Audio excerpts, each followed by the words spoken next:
Welcome back for another update and the last one of the year. I hope you all had a very Merry Christmas and got to spend some good quality time with your family. In this video, I'm going to share with you all what the performance of my M1 account looks like. And if you haven't seen any of my previous videos, I have two portfolios. So we're going to take a look at each portfolio and see how they did year to date. And then at the end of it, we can also compare it to the S&P 500, either with SPY or VOO, just to kind of gauge my performance compared to that of the overall market. So here are the two portfolios that make up my M1 account, 2030 aggressive and high dividend. 2030 aggressive is a more passive form of investing for me. It's where the ETFs are, and the high dividend is the one that has individual stocks. So let's take a look at each one individually. Now, the 2030 aggressive portfolio has a small position of Apple, and the rest of it is 2030 aggressive pie, which M1 Finance used to call expert pies, but now they call them model pies, or model portfolios.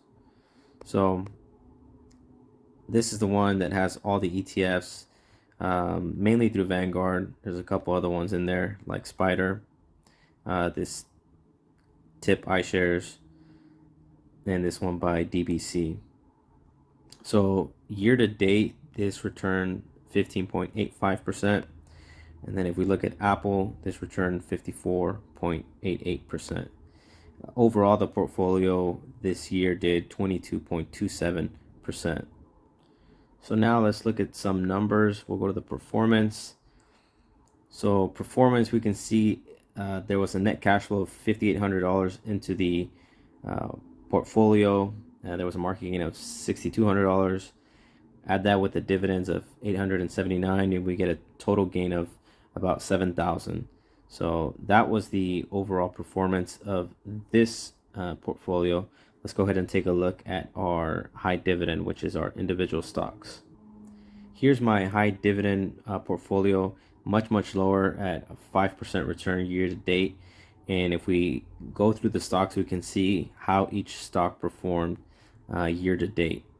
So looks like Old Republic International with the best return at 26%, followed by Home Depot at 22%, Warner Brothers Discovery at 19%, Citigroup at 17%, HPQ at 16%, 3M at 7.3%, Best Buy 2%, T. Rowe Price 1.7%, and from here on out, these stocks did negative.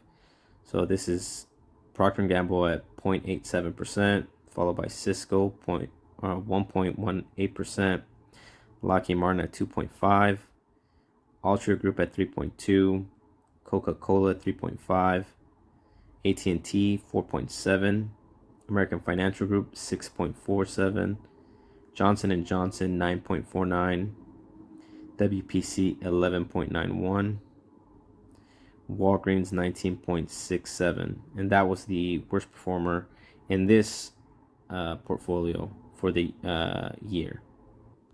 And we could take a look at the numbers as well for this portfolio, just like we did on the last one.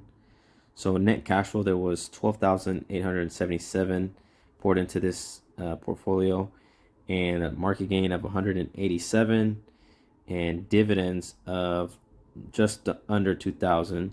So it gave us a total gain of 2,100.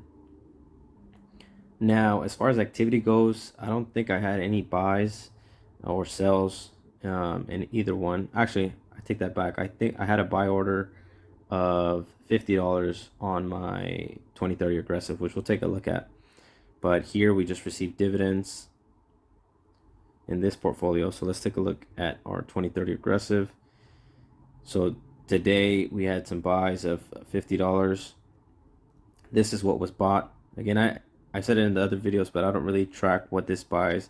I don't really care. It's a more passive form of investing while I figure out, or while I keep learning, I guess, how to invest into individual stocks.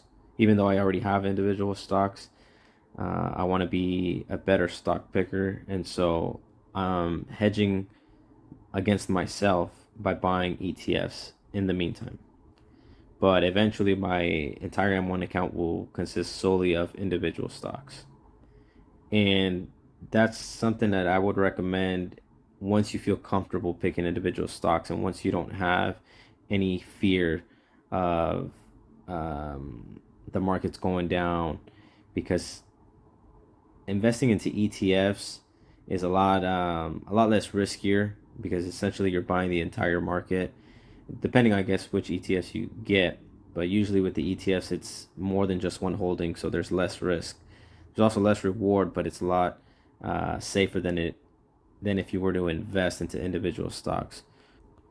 But anyways, continuing forward with the activity, looks like we got a bunch of dividends um, here in this 2030 aggressive portfolio.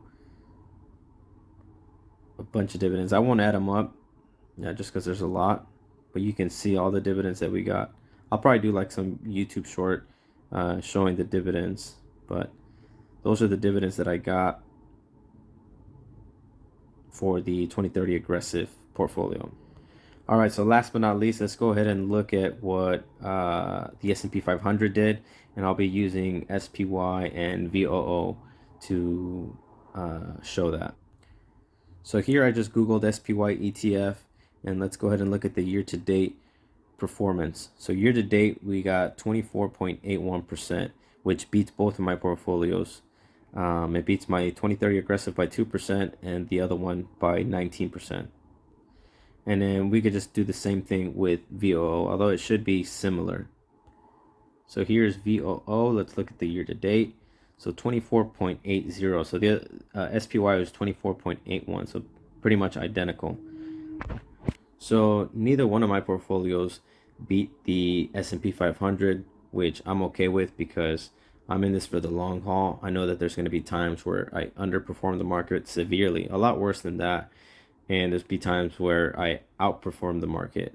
But that's not gonna, it really doesn't affect how I'm gonna invest. I'm still gonna invest regardless.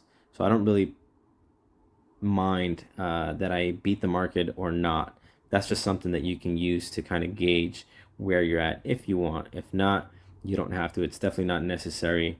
It's not a requirement. But just to give yourself a reference, I guess, of how you do it, it's a benchmark that, a lot of people try and beat. So just remember that the average return of the market is about 10%. So there's going to be times where it's a lot more than 10%. Like this past year was 24%, and there'll be times where it'll be in the negative.